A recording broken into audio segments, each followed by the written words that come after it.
In continuation of the points I raised on the 22nd of the 6th regarding UHL management.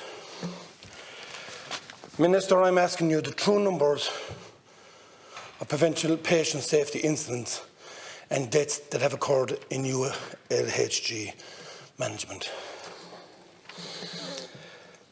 Excuse me. There are serious incidents reported by safety conscientious professionals in UHL that never receive attention.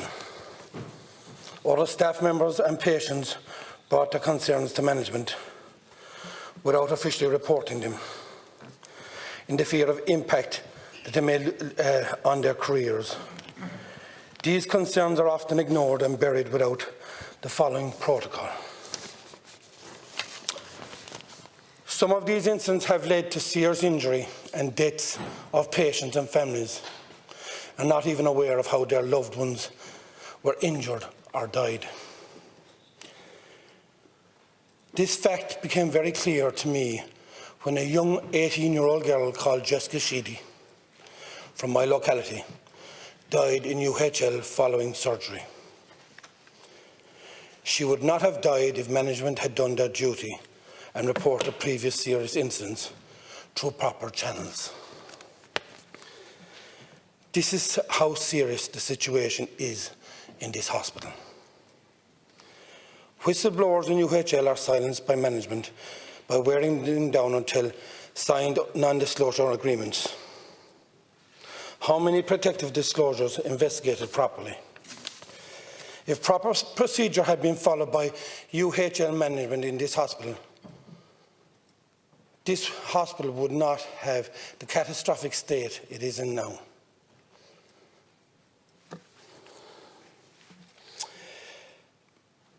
Because state authorities would have been alerted much earlier to the dangers that exist to the public both in A&E department and throughout the 6 hospitals under this management.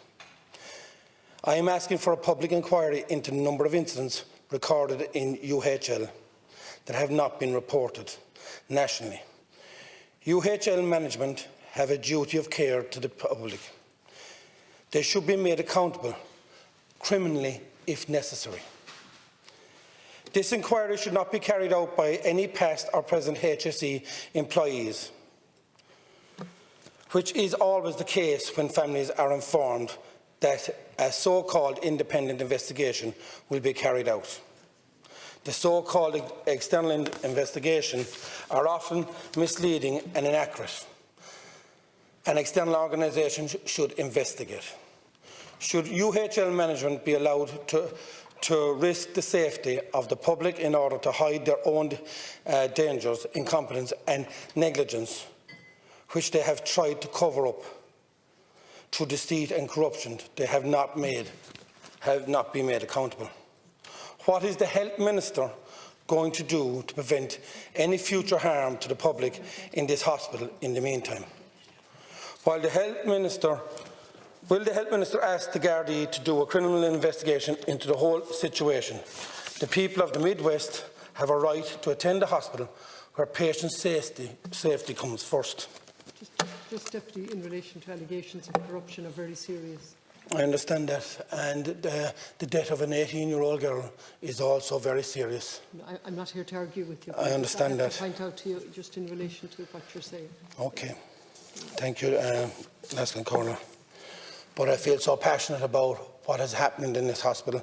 It was on the first statement I've ever made in this Dáil when I arrived here 2.5 years ago, was the mismanagement of UHL Hospital. And for as many people that have come to me in the meantime and of alleged incidents that happened there, as a public representative, I want to protect the people in this country. And I want to protect the people that go into UHL. And I also want to protect the nursing and the staff that are in there. Thank you, Deputy. Thank you. I want to thank you, Deputy, for raising this very important issue, and I acknowledge your interest in UHL and the important role it plays in delivering healthcare in the Midwest region. And we are all familiar with the difficulties faced by UHL, and it was in consideration for those difficulties that Minister Donnelly visited the hospital in February, and following that visit the Minister requested that a HSE expert team to review day-to-day functioning of the ED in UHL with a leadership, management, operational and clinical context. The report of that review will seek to identify what is required locally, regionally and nationally to support sustained improvement in the ED. The expert team will also continue to support and work closely with ULHG and the CHO Midwest to support improvements to unplanned emergency care and access to scheduled care. In addition to the review requested by Minister Donnelly, UHL themselves commissioned Deloitte to review and advise on unscheduled care and patient flow in the hospital. This review is still underway, and when available, the expert team will also consider its recommendations in its own report. As you are aware, Deputy, we recently saw the publication of HICWA's report of the unannounced inspection of the emergency department at University Hospital Limerick against the national standards for safer, better healthcare. Minister Donnelly has welcomed the report and has expressed his concern about significant risk identified in the report to service users. On Wednesday last, the Minister for Health, Stephen Donnelly, TD, met with senior officials from his own department and from the HSE to discuss immediate responses to the pressures currently being faced by the emergency departments across the country. Those discussions included a specific engagement around the ED at University Hospital Limerick in the context of the specific pressures being experienced by UHL and reports by both HICWA and a HSE expert team recently deployed to Limerick at the Minister's request.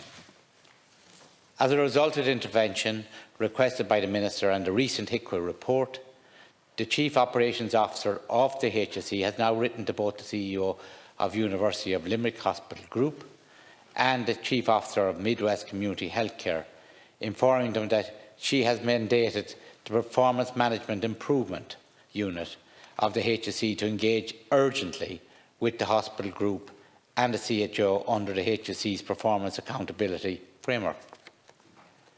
The PMIU will provide intensive support to both hospital and community teams to ensure that the safety issues identified in a recent assessment and the HICWA report, including chronic overcrowding, are addressed as a matter of urgency.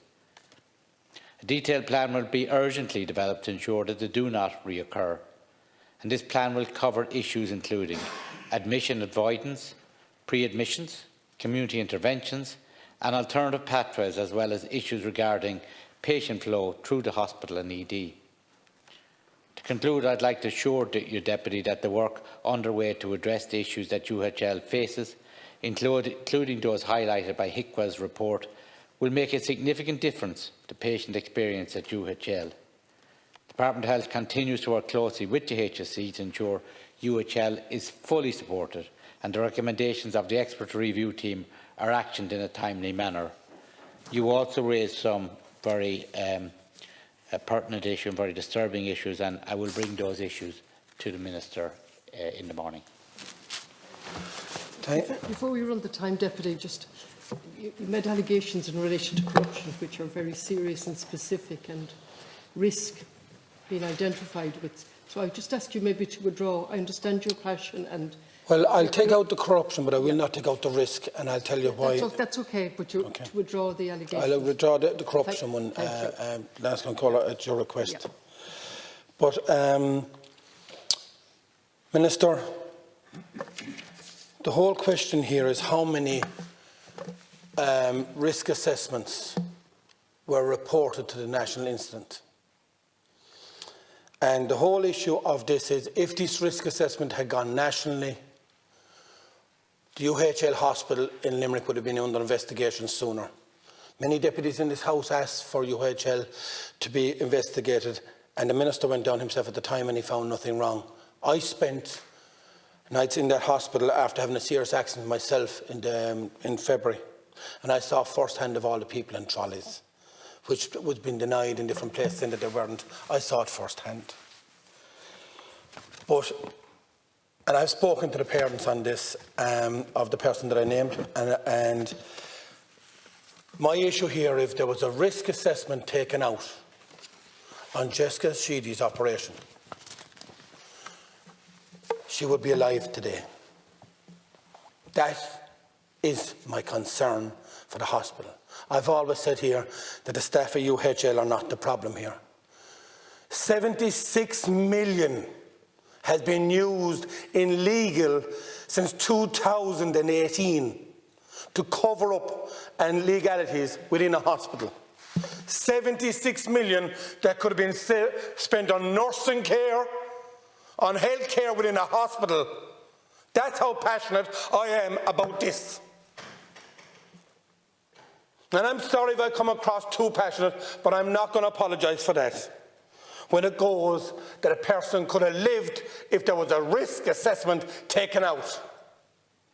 And there's one person in here tonight or in this stall would not want a proper risk assessment, and if they were done through the proper channels, this hospital would not be in the catastrophic state that it is at the moment. And as a new TD, and I'll say it again, on the day I arrived above here in this stall, my first maiden speech was about UHL Hospital. And I'm sorry if I have to roar it out, but by God, it galls me when it took 2.5 years for the government finally to listen and for a report to be done on a hospital which was said 2.5 years ago. Thank you, Chair, for your indulgence. Minister. To conclude, Corlin, the Deputy has raised issues regarding risk assessment. I will bring them to the Minister. I want to thank State again to the Government, along with the Department of Health, remain fully committed to improving services in Limerick and indeed across the entire country. And I think it is clear that after what has been a very difficult couple of years for UHL, significant efforts are now being made to ensure that issues such as overcrowding in the emergency department and delays for elective care are being considered and addressed as matters of priority. As I noticed previously, Minister Donnelly has met and has discussions with senior officials from his own department and the HSE in relation to the situation in UHL. And as a result of the Minister's intervention, the Performance Management Improvement Unit of the HSE have been mandated to engage urgently with the hospital group and the CHO under HSE's Performance Accountability Framework. Excuse me. The PMIU will provide the intensive support needed to ensure that all necessary immediate steps are taken to address the safety issues identified, including chronic overcrowding. And on foot of the PMIU's engagement, a detailed plan will be urgently developed to ensure that do not reoccur. I would also like to assure you, Deputy, that the Government is fully aware of the impact on patients and their families on the Midwest, and that intensive efforts are underway to address the difficulties currently facing UHL. And I just want to also thank you for the way you put this across. It's been very emotional, and I will bring your views to the Minister. Department of Health are continue to work with the HSE to ensure support for the improvement of services for all patients attending the hospital.